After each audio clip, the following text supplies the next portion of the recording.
Hello everyone, today in this video I will show you how to change the mail notification sounds in iPhone 16 Pro Max.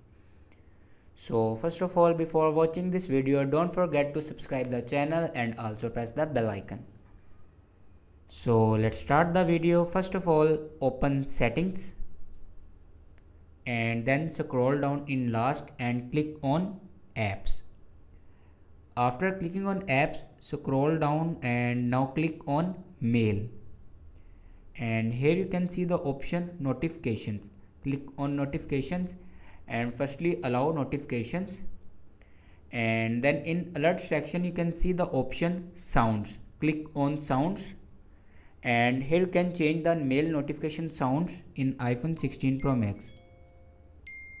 So this is the way to change the mail notification sounds in iPhone 16 Pro Max. Thanks for watching this video.